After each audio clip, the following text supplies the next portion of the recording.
Awesome. Thank you all for joining us. Before we get started, I'll quickly go over some Zoom functions. We encourage you to turn on your cameras and remain muted while our facilitators are speaking. You can access these functions at the bottom left corner of your Zoom application. I will turn closed captioning on. You can access this towards the bottom right corner of your screen. There should be a button that says show captions or view captions. Also, the chat should be towards the middle of the bottom panel. There will be an opportunity to ask questions throughout the event, but please feel free to type a question into the chat during the presentation, and we'll make sure it's answered before you leave. And lastly, if you love something someone said or would like to applaud our facilitators, there is a button for reactions right next to the show captions button. If you have any questions about Zoom, please feel free to directly chat with me throughout the event. Our goal is to make social workers an active, loud, and visible force in New York State policy. In anticipation of the 2024 legislative session, we are hosting a series of chapter chats with prominent New York State mental health organizations with shared policy priorities to inform social workers about the organization's initiatives and amplify our advocacy efforts. Are you interested in learning more about the abolition work that is being done to address oppressive practices and policies? If so, you are at the right chapter chat tonight. This chat will provide ways for social workers to center families and advocate for tangible change on both the micro and macro levels. Thank you all for joining us tonight for the second chat in this series, and please join me in welcoming Just Making a Change for Families, also known as JMACforFamilies. Just Making a Change for Families is a nonprofit organization working to dismantle the family policing system while simultaneously investing in community support that keeps families together. Tonight's facilitators are Kamaria Excel and Kristen Hernandez. Thank you so much for joining us, Kamaria and Kristen, and I'll hand it over to you for tonight's presentation. Thank you so much for having us in this space. I so look forward to this conversation. So my name is Kristen Hernandez. I am the Director of Policy and Advocacy here at JMACforFamilies. I'm an attorney. I come to this work after working in family defense, so representing parents in abuse and neglect cases in New York City. I'm newer to the JMAC team, and so I'm very excited to be part of this conversation, this dialogue, and I will pass it over to Kamaria. Thanks so much, Kristen. Hi, everyone. Kamaria Excel, she, her pronouns. I'm the Director of Project Management here at JMACforFamilies. I am a social worker by training, specifically in clinical health, mental health, and disabilities concentration. Prior to working at JMACforFamilies, my orientation to this work is really reproductive justice, working with folks like Black Mamas Matter Alliance and doing sexual violence intervention at the collegiate level, and realize kind of this major gap of like family policing is a major thread in all these spaces. And we oftentimes don't like connect family policing in those ways. And so also super excited to be here. We were able to like be in community with you all earlier this year. So hopefully some folks who were with us in like March or April of this year are here in the space today. And yeah, Michelle, you can go ahead and like start sharing the slides for us. That would be great. Right, awesome. All righty, we can head to the next slide. We kind of just shared a little bit about who we are. Unfortunately, our fierce leader, Joyce McMillan, cannot join us today, but we are here in her spirit and her energy of abolition. Just to give you kind of a roadmap of like where we're going today, we want to start off with a general framing about like what family policing is. Throughout this webinar, you'll hear us say family policing system probably every couple minutes, and that's really important for us in terms of like really shifting how we even view families and communities, right? When when we have this language of child welfare, but we know there's tons of harm being perpetuated, right? It keeps us in that cycle of upholding systems that no longer serve us or actually weren't even created to serve us, especially Black and Brown families. And so we want to be very clear and intentional about language. So we'll start there. We'll segue into a discussion about mandated supporting, which, as I mentioned before, some of you in the space might have joined us earlier this year. We won't do a full mandated supporting training, but we'll kind of get you in a little bit of, once again, that language, how it came to be, and really just asking us, like, who are we accountable to when we do this work? It's so important for us to always have that in the frame of mind. We know that much of the roots of social work is very, very muddy, right? And comes from this big white savior complex about protecting and saving communities. And so we want to really divest from that really deep ego trip that is so oftentimes connected to social work, and that gets families really entangled in this system out of our own stuff coming up. So we'll talk about mandated supporting. We'll do a little bit of discussion and questions and give folks time and space to answer some of those. We'll segue into our coalition work as we see that being a major part of how we make change happen in community. Legislative priorities, right, which we're all super excited about, especially in this time of the year. And then how can you all get involved with the work that we're doing? So that's our framework. That's where we're moving and shaking with today. So Michelle, whenever you're ready, you can take us to the next slide. Okay, so what is family policing? We define it as a system of surveillance, criminalization, punishment that weaponizes ideas of safety and the threat of family separation to control people's behavior, disproportionately targeting Black, Indigenous, Latine, low-income, and disabled parents. This system includes and is driven by Child Protective Service agencies or agents, police, mandated reporters, service providers, lawyers, judges, and lawmakers, right? So really thinking about the ways that child welfare, quote unquote, really mirrors and it is in fact the same system as the criminal legal system, right? And thinking about how these systems not only, I think we sometimes, right, say like a funnel, but really are a nexus, right? They really float in tandem with each other. They're kind of inseparable. They have roots in enslavement and Indigenous erasure. And so wanting from the very beginning of this conversation to kind of show how we're entering into the work that we do. So I'll pass it to Kristen for them to give some stats and some more data of like really framing family policing. Yeah, thank you, Kamari. And I really appreciate this note on language and how the power of language to really shift the way that we think. And we think of the child welfare system, right? Especially when like the commonplace notion is that the child welfare system, the so-called child welfare system, is there to protect children, right? But the numbers do show that most people who are investigated by Child Protective Services or child policing agents are found to have done nothing wrong. And that's not to say that wrongdoing is a marker for determining who deserves to be a parent, who's deserving of love, care, and support, especially when we understand that like notions of harm are also very much so socially constructed, right? And who and power is very much so imbued in our understanding of who's allowed to who's conceptualized as doing harm, and also then like who is given the grace to mess up, especially when we all know in our individual lives, like we are imperfect and often complicit in harm, right? And so that leads me, to this point, right? Mandated reporters and social workers, right, are complicit in systems of harm, especially when thinking about the stats here in New York State. So reading out some numbers. So in 2022 in New York State, of the 148,087 calls made to the state central registry, which is the state centralized hotline where people can call in and give reports if there are suspicions of harm in a family or harm to a child, right? Of the calls made, 72.5% were made by mandated reporters. So the overwhelming majority of calls that are received by the state central register are made by mandated reporters. Of those calls, 129,573 were accepted for an investigation, meaning they were elevated to the next step in the Child Protective Services process. So that number lead an investigation. Investigations in New York can last 60 days, right? Of the cases that were actually investigated, 76% were unfounded.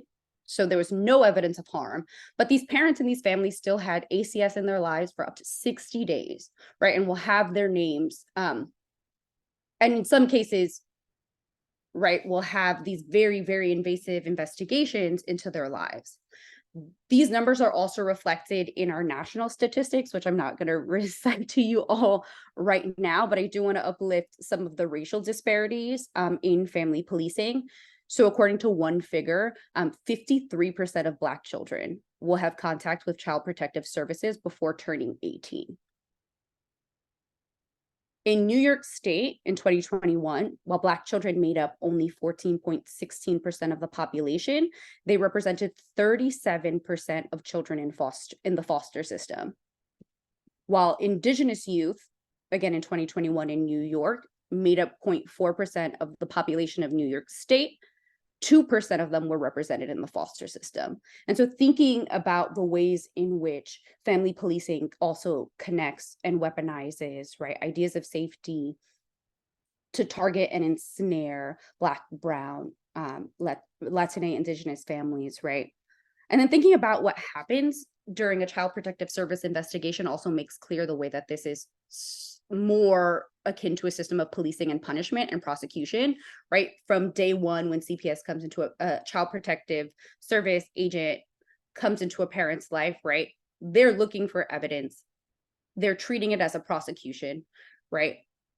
Parents are taught and told that the only pathway for healing, the only pathway for moving forward with their families really is compliance. They don't often have agency in this process. They don't often get a say in how CPS shows up in their lives, right? These things are decided for them. If they're asked to do services, they do not have a lot of choice in what services, right, they're mandated to do, and often in the court process are actually mandated to do in order to get CPS out of their lives, out of their families, reunite with their children. And so I'll cut it there and hope that gives a snapshot of kind of how, right, this system actively is more likened to the criminal legal system and policing.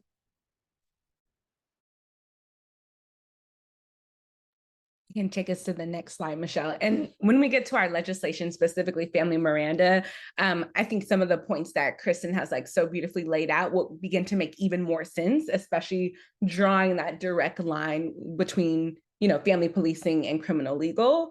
And once again, like so much of the work, and I think we're all taught this as social workers, is like mapping those synergies and connections, being able to look at how systems mirror each other. And so having everything in mind that Kristen just laid out in 2020, a group of us were very much thinking and sitting with this, especially as, I don't know if you all remember, during the responses to the murders of Breonna Taylor and George Floyd, folks were really calling for social workers, like defund the police and fund social workers. And we were like, wait a minute, because we have things to say about social workers in the sense of we take on a very big role in the carceral state, right? Whether we want to like reckon with that or not, social workers are a part of the people that build families and communities into these systems. And so we were like, if we're gonna defund police and fund social workers, we have to be very critical about what that looks like. And so what came from that brainstorming from impacted parents, youth, and communities,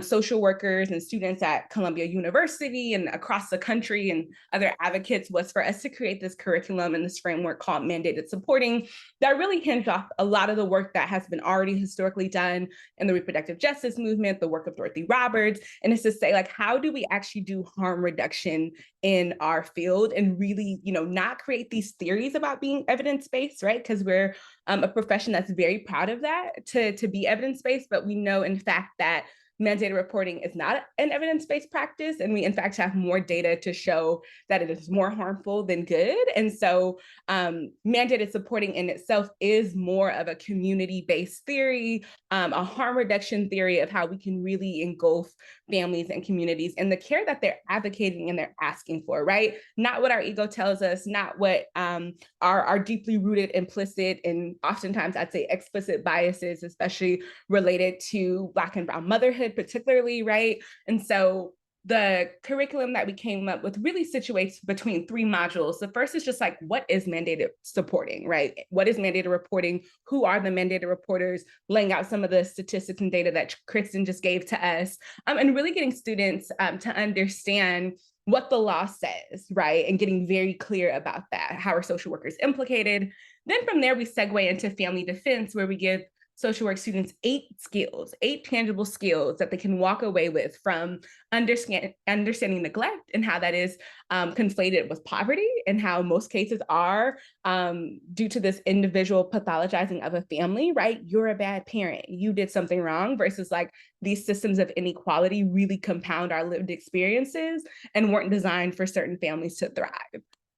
We talk about understanding, what the impacts of a call are, the pathway of a case and what that looks like in time-wise, and how to really support families in exercising their legal right. And once again, when we get to Family Miranda in a little bit, that'll all really pair nicely with this kind of mandated supporting framework and lens. But once again, just getting us grounded, getting us rooted. And as we talk to like social workers who have been doing this work for many years and also a short amount of time, what we found is that like people really get stuck when it comes to like on the ground support and care for families, right? Especially when you kind of have this reporting mechanism in your ear, when our ethics say, hey, do no harm, show up, be holistic, but the law says another thing, right? And so our social work ethics are constantly at odds with the law. And so like, what does that mean for us? And so after, giving this framing and this grounding today, we kind of want to open up space for folks to be able to sit with this and think about like disrupting systems of power and harm and who we are accountable to. So if you can segue to the next slide, that would be amazing.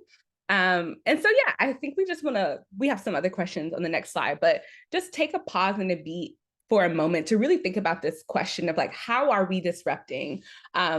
And as we segue from this like micro, because I think where we see a lot of the mandated supporting work is in our one-on-one interactions with clients and communities, and then bridging that with the policy, right? Like we can't just be, oh, I'm just going to focus on the micro, right? We also have to be thinking about policy implications and how that compounds the micro, right? Because something I say all the time is like, we can do all the healing that we want in that really tiny therapeutic container that feels so good. And we're also great at creating that space for our clients.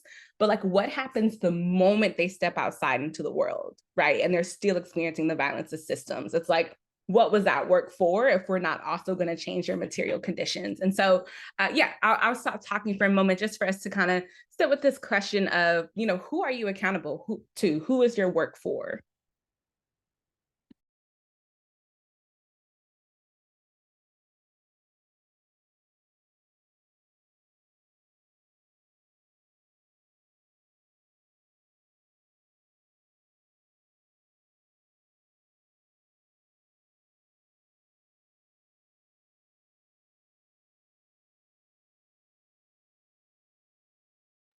Oh my gosh, Viv is here, and Viv is like, has been so instrumental to mandated supporting. I had no idea you were going to be here. Viv is amazing, and helped us so much with like all these initial like conversations in 2020.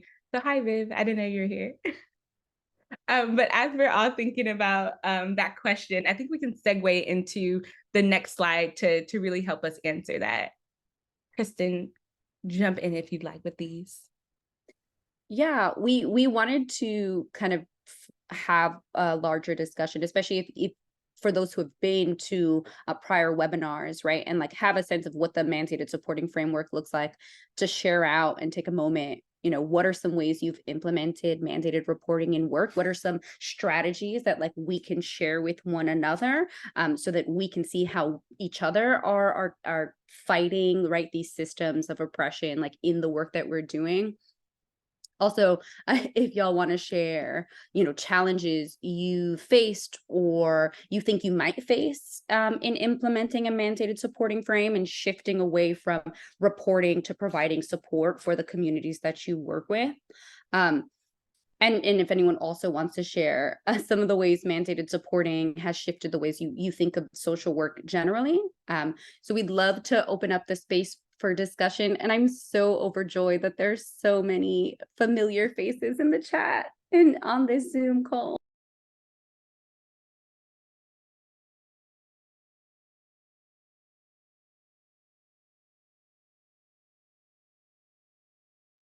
Do you want people to unmute or put it in the chat? Yeah, either which way, feel free to Okay. raise your hands, unmute, share how whatever feels most comfortable for y'all. Okay, I can share. I'm not going to go on camera though. This is Vivian. Thanks. So, um, I I have found, here's what I've observed when I try to share mandated supporting. I think when I've tried to do it in the workplace, um, in a group, like a larger group or like with a lot of people, um, I think people didn't know how to react like in front of each other. So if people liked the idea of managed supporting, but felt like if they showed their solidarity, then the people who didn't, who might be in power, um, didn't agree, then they would just stay quiet but want to talk later. So I found that talking about it like individually with folks or just trying to have a small conversation about it informally helped me at my job where I was a public defender. And when I did it in a big group, it was like people didn't, people always feel like they have to take a side, and sometimes you can just reflect and think about yourself first. But when I did that on a smaller scale, I felt like people were able to think more deeply about it in their own work. And I think one thing that you named, hearing, right, like this level of kind of like fear, right, is like also one reason we wanted to start off this conversation by reflecting on like systems of power, right? Like there are also very real and consequences for, right, this way of thinking or shifting your approach to supporting community and supporting family, including like authority figures, including, right, these perceptions and these narratives that like we see at play that really challenge people to be expansive in their notion of like what community can look like, what safety looks like, and the fact that like we don't need the state to be safe. I think that also, like in my mind, connects to what Lee has put in the chat here too, of like one of the challenges is the lack of resources, and that poverty is the issue, but our family shelters are full, and sometimes to the point that you, Viv and Kristen, have both been raising is like when you mention this, sometimes whether it's like small or big, I think sometimes people jump to like, well, then what do we do, right? It becomes this really big thing, and it is a really big thing, right? It is a really, we're like uprooting a system that's like so old and so archaic and trying to put new things in. But then Lee's point for me comes up of like, okay, wow, while we're in the process of restructuring, like what are the resources that we can tap into? Because right, even with the shelter system, we know that is a place where families are still getting reported and there is a lot of harm happening within the shelter space. And if people don't have sustainable housing, right, like how can we fully support them? Yeah, it's just kind of that, once again, that like revolving door that kind of traps people continuously in the system. And someone else is bringing up that point again about like fear of liability from boards, authorities, yeah, and professions, which is very real. Anyone else? I think this point about like liability and like authority and professions really comes with that point of like trying to create some type of sustainability. Like, how do we, encourage folks to have the capacity to have this conversation, but also the resources to be able to fuel more mandated supporting like projects versus, right, the carceral system, which we've been having a lot of questions about, like how to shift funding, especially, we'll get into our Captive Coalition in a little bit. But in our Captive Coalition, we talk a lot about moving funding from like Title I into Title IV or Title II. Sometimes I get it mixed up, but it's removing Title I because Title I funding is like what funds ACS, but like trying to move that money into communities. Title IV, thank you, Jasmine. Yes, I knew someone in here was gonna know which one to move it into. But yeah, to Title IV so that we have more sustainable infrastructure to do more work like mandated supporting, that we don't have to lean on the carceral systems.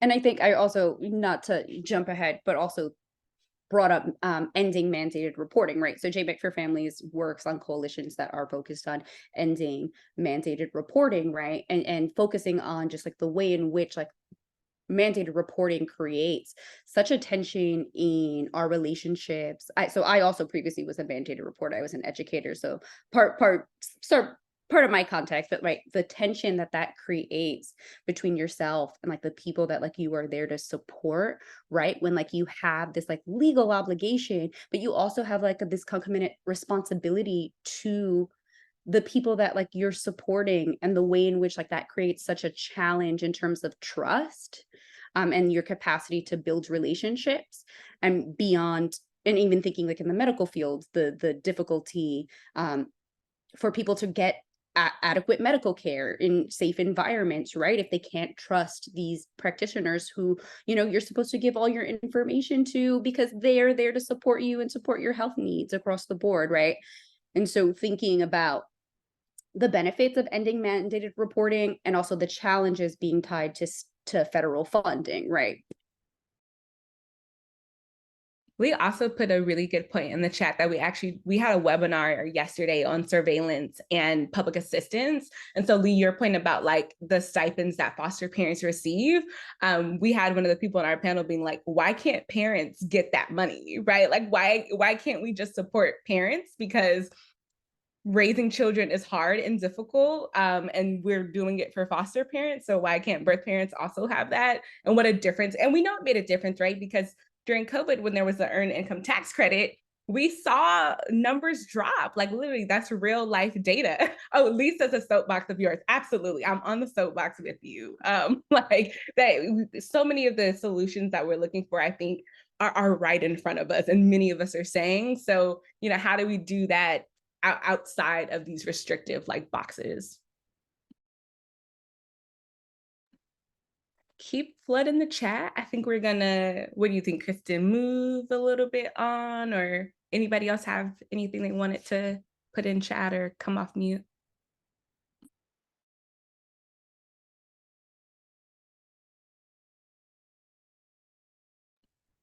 Okay. So I'll say, I'll jump in. Thank you all for doing this. This is my second time joining this live webinar. I was on the mandated supporting, from mandated reported to supporting one about 9 months ago. I just want to share that. So I was a former Child Protective Services social worker in foster care, and I left the department and went over to the interdisciplinary representation program that was that started in North Carolina. I'm in North Carolina right now. And it started back in September, October of 22. And really, it went from working in the foster care system to assisting the parents who have foster care cases, and helping them reunify with their families. As a social worker at the department, I recognize that I was working differently. So I was working to reunify the parents, and there were some people who were working to keep the kids in foster care. And so noticing a lot of that really bothered me. And because I'm in an area in a county where there's not many women of color or social workers of color, there's one Black male social worker, foster care social worker, and just a few women that were foster care social workers. And so, you know, a lot of the cases were coming from investigations from these white social workers who were reporting and removing Black and brown children, and their numbers were super high. And everybody knew this one specific team was like taking Black and brown kids. It was crazy. So then I went from doing that to doing, you know, supporting parents. And truth be told, that shift was exactly what I wanted. It was exactly what I needed outside of the department, right? So I was doing it there, but outside of the department, because I know child welfare law, because I know child welfare policy. Like, I know what you need. I know the lingo that these parents need to work and to come to their CFT prepared to support them, and to like really like tell the department you are violating these parents' rights, right? Like, you're not following even the court order, like things like that. So shifting that mindset when I left the department and went into the parent advocacy. My children are fighting, excuse them, sorry. Going into the realm of supporting parents and being on their side really was what I needed. And then the department was pissed of this new program coming to North Carolina, because they're like, oh, now y'all got somebody that knows child welfare, and you know they're really upset about that. So let me tend to my children. Thank you for letting me speak.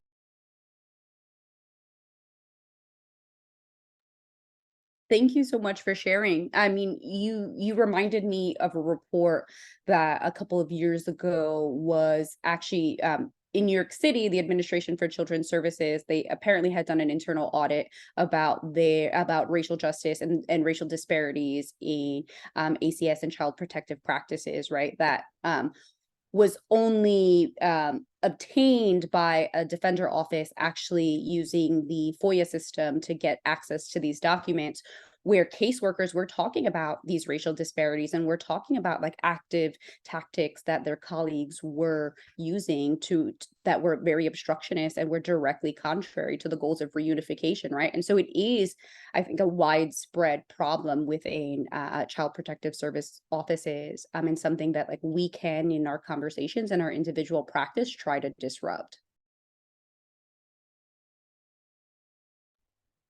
We can head to the next slide. And Jasmine, also, thank you for also talking about how you are actively communicating that parents have rights to them. And I'm going to drop a link to our Know Your Rights materials for folks in the space who are maybe curious of like how to also be doing that, or if you're doing it and need more language for it. There's 2 like foldable printable sheets on the website.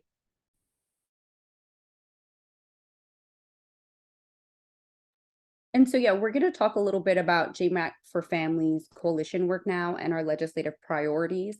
As Kamaria spoke about earlier, moving from micro in our individual practices to these things that we can do on the state level to try to shift narratives, and also to shrink the number of parents and families that find themselves within these systems. So one thing I do want to name before moving into conversations about our legislative priorities, right? They are very much so non-reformist reforms. They are very much so policies that can be implemented that will shrink the reach of child protective services in the lives of parents, and really shrink the harmful effects of family policing. And we want to keep that in mind, because there's other work that JMAC is doing in coalition spaces that's actively abolitionist and trying to dismantle systems. And our legislative priorities speak to, right, the incremental work that also needs to be done to reduce the number of families that get ensnared in the family policing system. Next slide, please. Nice. So just a little bit about the coalition work that we're engaged in. I think PLAN is what people probably know us the most for at this point, but that's the Parent Legislative Action Network, which is a major umbrella under our work. And that's a group of attorneys, advocates, impacted parents, social workers, and that's really aimed at doing a lot of the legislative work that we do in New York. There's folks represented from across the country, but the general focus is New York. In that space, Repeal CAPTA is our newest coalition that we've been a part of for about a year, and are also the co-conveners of, along with Angela Burton, who is a phenomenal attorney and really so integral to this family policing work across the country. But Repeal CAPTA is the legislation from 1974 that really codifies a lot of the child welfare system in the ways that we know it today, specifically mandated reporting. And, you know, what I was mentioning earlier about like the Title I and IV funding, like that's all under CAPTA. And so we see repealing CAPTA as a major way to shrink, as Kristen was mentioning, the child welfare system and eventually abolish, right? Other things about CAPTA is that it's also a national coalition of folks, impacted people, attorneys. Yeah, Kristen's put in the chat, shrink to abolish, absolutely, right? Because I think one of the things when we talk about abolition is that this system is so massive and it's tied into literally every fabric of American life. And so we see shrinking as a way to like get it smaller and smaller until one point, right, it's just completely dismantled and we have all these lovely systems of community care. But next one is the mandated reporting working group, which is specifically aimed at ending mandated reporting. And people get really panicky when we say that, but really thinking about like what are the community ways of being and care that already exist that we can then proliferate and encourage once we don't have this like massive thing of mandated reporting on our back. Viv, who is in this space, has been a championing of healing circles and how powerful and impactful those can be in communities. And I've sat in circles with Viv and they're all really phenomenal, but that restorative and transformative justice can be major ways that then we replace the system of mandated reporting, even when egregious harm does occur, right? Because that's something we don't want to skate away from. We want to be able to address that 10% of actual harm that does happen. The next one is Preserving Family Bonds Coalition, which is legislation coming also out of New York, informed consent, which we'll talk about in a little bit, and the Narrowing the Front Door Coalition, which is we are co-conveners along with the New School. And that's really, once again, shrinking basically the ways that families and communities can even enter into child welfare, making those metrics smaller. Oh, and thank you, Kristen, for putting all those links in the chat. I'll pass it to you. Yeah, I would also add to that other slide about JMAC's coalition work, that JMAC also does work around mutual aid and supporting families, and also does a lot of know your rights work going into communities, and helping ensure that families do understand the rights that are already existing under New York state law that they have, that a lot of families aren't aware of, which brings us to our next slide. So one of the bills that, or a couple of bills that is at the top of JMAC's priority of family Miranda rights. So again, in a family policing case, right, parents are not informed of the rights that actually already exist for them, right? The things that they can protect themselves in the context of a child protective services case, right? And so these bills are designed to ensure that families are given the access to information to exercise their rights day one. That first point of contact with a child protective service worker, right? These bills would require that CPS lets parents know orally and in writing the things that they're already entitled to, right? So not having to let a caseworker into their home, right? Not having to produce their child for interviews, right? Having the right to talk to an attorney before talking with CPS workers, recognizing that these investigations very often lead to, or can very often lead to, tangible legal consequences, right? That the things that parents say, the things that children say, the things that neighbors say, right? Or anyone who becomes part of this investigation process, right? Those can be used in a court of law against parents. And very often, right, parents approach situations with CPS with the understanding or the belief that if I just cooperate, if I just participate, if I speak, if I let you into my home, right, that will make things easier for me. And very often that's not the case. So in New York State, there's a Senate bill and Assembly bill right now. They're both in the Senate level. They're in Senate Children and Families Committee and Assembly Children and Families Committee. And basically, these will ensure that child protective service workers let parents know their rights. In New York City, there are two bills in front of the city council right now. The first one would require ACS to read their rights verbally at the start of an ACS investigation. And the second bill would require CPS or ACS in New York City to let parents know their rights in writing and in their preferred language, right? Our state level bills already include a provision for both oral and written notification of rights. In the city, we have two separate bills that we imagine as a package deal, right? In considering different parents' learning needs, right? The way different levels of literacy, just different ways people process information, right? Access demands that both of these bills be passed together. And I believe within our coalition work at JMAC, this second bill at the city level, sponsored by Councilmember Ung, which would require parents have their rights in writing. That bill seems to be getting some traction, and in our coalition spaces, we've proposed amendments for that bill to make sure that it clearly specifies the specific rights parents have, because as of right now, it doesn't require that ACS workers talk about the specific rights. It just says tell people about their rights, right? We want as much specificity as possible. I don't know if you have anything to add, Kamari, about family Miranda. No, I just love that you underscored that these are rights that people already have, which it doesn't even make sense that we should have to make this legislation. We should just like be telling people their rights regardless. But the fact that it's been such a push to get this passed when Montana and Texas and I want to say Connecticut. Okay, yeah. And when so much of the work has been being done on the ground in New York, it's like pretty embarrassing that we are so behind on this. But yeah, that's all I want to say. And it's also like if we want to talk about people being able to meaningfully exercise their rights, like they have to know them.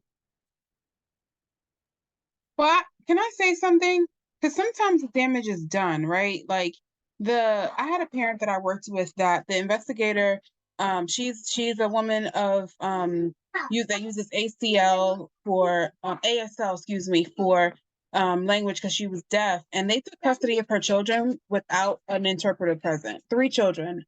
And it wasn't until, because court kept getting pushed back and pushed back and pushed back and pushed back, it wasn't until 4 or 5 months after her kids were in custody that the petition was able to get dropped because CPS illegally removed her children from her home.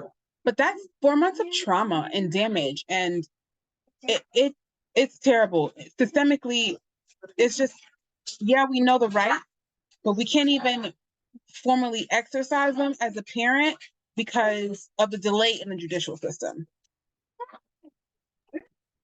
No, absolutely. And I really appreciate you raising this. And so I note again, right, like these rights these bills that we're discussing, a lot of them are very much so like we recognize that like so much more needs to be done to effectuate justice for families and to protect families like when they're ensnared in the family policing system, right? And you're absolutely, thinking about it highlights how this is at the basis level, right? Like the most basic thing you can do is just like tell someone what their rights are. And like, you're right, there are risks as well to exercising one's rights, right? Like this is the threat of family separation, right? Like that is a risk. It is a risk to say, I'm not going to let you into my house because that could lead to potential escalation. And so again, like these are things that just barely, scratch the surface, but at the very least, we imagine get less families passed, into court. I think we also like really try and pair this with also like so much community-based education, because to your point, Jasmine, we know that like even as legislation passes, that has nothing to do with the actual practice on the ground. Like, are people actually going to be reading the rights out loud? Are they just going to give you a paper and say that they read it, right? Like there's so much that can get lost even in that. And so making sure that like people have the Know Your Rights pamphlets and cards, like we've, distributed them across the city so that you could just walk into a space and be like, oh, what is this? Or, our bus campaign or our ad campaign has really like helped for people to see stuff around New York and like, what do you mean I have rights? And like, that's how people kind of get connected to us. But I think you're so right. Whether a family's separated for 35 minutes, 4 months, years, it's like the impact is there. Like, and that is harm that can't be reversed at that point. I think we segue on to anti-harassment. Yeah. So anti-harassment reporting is another state level bill that basically would require that reporters when people call into the state central registry and make a report alleging harm in a family or harm to a child, right, that they have to provide their name and contact information. Right now, as is the state central register, does not require non-mandated reporters to give any identifying information. It's a complete anonymous system of reporting. And so this bill would shift it from an anonymous system to a system of confidential reporting. Only under specific circumstances will the caller's name be revealed. And that's in the case of active litigation, right? If that report is being used against a parent in active litigation, then the parent would be able to access the name of the person who made that report. And so the idea is, right, a lot of cases, a lot of calls come in where folks weaponize this existing system and these hotlines and make kind of frivolous allegations against people that can lead to harmful investigations or cases that could last years, right? And so the idea is that this would reduce the risk that families are subjected to baseless calls, or calls like made purely to harass families.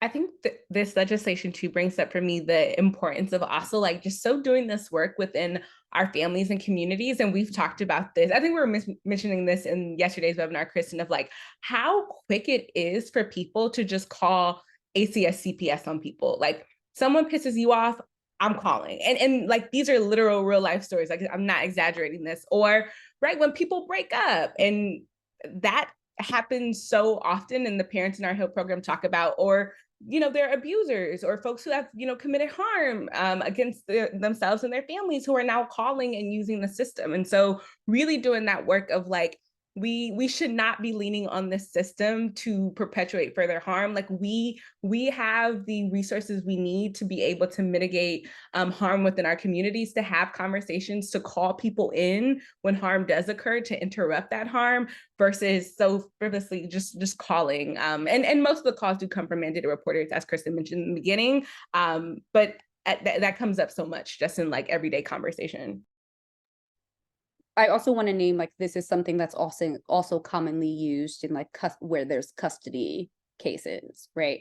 And to Kamaria's point, thinking through like how or what you've said about, thinking through how we interrupt harm, raised for me like the parallel between this and the way that folks like weaponize police and rely on these systems, because they're the only systems that like these are the systems that like we are taught to rely upon. And so like these brings up the importance of these kinds of conversations and conversations within our communities about like how we can move away from leaning on these existing systems that we know are so harmful. Leaning into the last legislation that we'll talk about today, informed consent. Michelle, whenever you're ready, if you go to the next slide. This one, I think, segueing from that point about like leaning on harmful systems, is really, in my mind, coming and exists in the afterlife of the war on drugs, or the war on Black and brown families, and the war on folks using substances, and harmful language such as crack babies and language that we know has been so damaging to our communities. And so we see this legislation similar, the practice that ACS takes on of like stop and frisk in the hospital setting, but test and report, right? Where Black and brown birthing folks specifically are being tested at much higher rates for substances, but are statistically the folks who show up least with substance results. Those tend to be white folks who are in the hospital setting, but are not being unconsensually tested. Our point with this legislation has also always been too, of like people are getting tested without their consent, and then there's no conversation about treatment, if that is something that people are interested in, right? The testing is really a got you, and then people are removed from their families. So, the excuse that this is needed in the sense of supporting family, it's not even doing that, right? Because it's not like people are getting bridged to support or care in the aftermath. And so, we have an entire coalition specifically dedicated to informed consent, with folks like Drug Policy Alliance, Brooklyn Defenders are also a part of that coalition, community-based doulas, impacted parents. And so it's a really thriving space of people who are thinking about this question. Our next step with this legislation specifically is to engage medical professionals, which we've already been in conversation with, but in our spaces that have this radical lens, to really put them at the forefront of being able to shift the narrative in the hospital and medical spaces. ACOG has issued a very strong statement against being able to, and having no interest in engaging in informed consent, and does not want to tell people their rights. And in their statement essentially is saying they will continue to lean on the practices that CPS utilizes. And so, we really have been able to have a lot of great community conversations with this legislation, and that has really been something that's been powering us forward. And so, stay involved to continue to have more updates on informed consent. There's actually event on November 8th. If you are in New York City, we will be screening the film Earth Mama, which is about the intersections of all these violent systems in the life of a young Black mother. And our Community Engagement Committee for Informed Consent will be spearheading that, and they'll have conversations after the screening about the legislation. So another opportunity to like get involved, but also like watch a great A24 film in the meantime. I don't know, I'm such an A24 fan. I think their movies are great. But in our last 10 minutes, I think we can segue to our last slide of just like getting involved. And this is also an opportunity for folks to like ask questions or resource share, even, right? It doesn't even have to be a question. If you know of a resource or a support metric that can, you know, be thrown into the space, we'd love to hear that. But ways to get involved, Kristen and I can both drop our emails in the chat. We are also on Instagram, Twitter. We have a very active YouTube page now with all the webinars we've been doing. So if you're curious about any more of these topics in depth, please feel free to visit those links, and then also to email either one of us. But I'll stop there, Kristen, if there's anything. Yeah, and I do want to say for the 3 bills that we've described, or the bills that we've described, right, those are all active, and so like we're hoping to push them forward as we continue into the 2024 into the next round of this legislative session.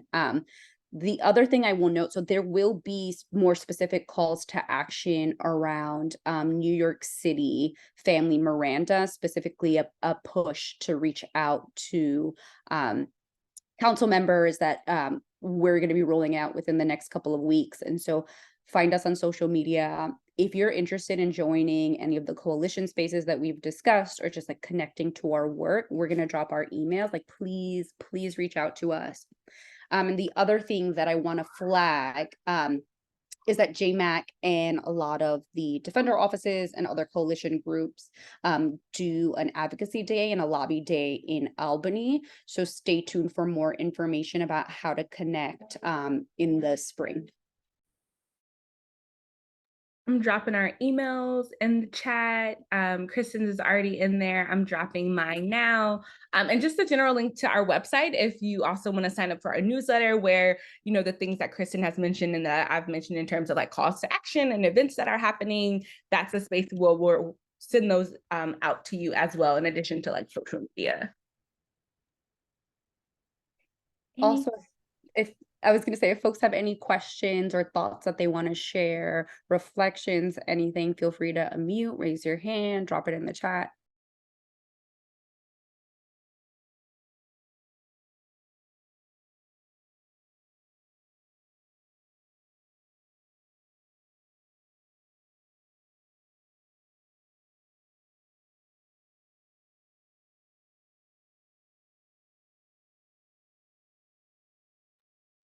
Okay, well, last thing I'll mention is just that if folks are also interested in being trained in mandated supporting, that is something that we have offered and continue to offer to organizations that reach out. Now we're doing a lot of individual folks who are just like curious and, you know, reach out to us. So if you are an individual, if you are a part of the organization, feel free to also reach out about that as well. Or if you're interested in collaborating, I think we're, you know, so much of our work, as you can see, is collaborative and hinges on the importance of coalition building. And so if you, you know, in your organization or you as an individual have an idea for a webinar or noticing a consistent theme, that's how our webinar yesterday came to be. One of our parents was like, hey, we need to talk about public assistance and how that is also a gateway into these harmful systems. And we were like, okay, great, let's do a webinar. So even if you're noticing a need for a conversation, we'd be happy to support that.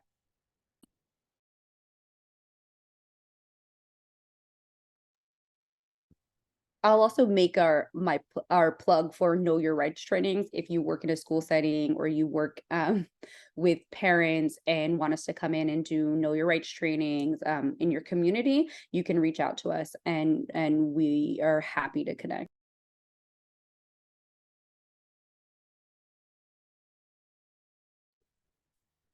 Thank you so much, Kamari and Kristen. I know I certainly learned a lot, and I'm seeing throughout the chat that there was a lot of great information. Thank you so much for doing this presentation for us tonight, and I look forward to working with you throughout our legislative session coming up. If there's any other questions, please feel free to unmute or put it in the chat. But thank you all for joining us tonight.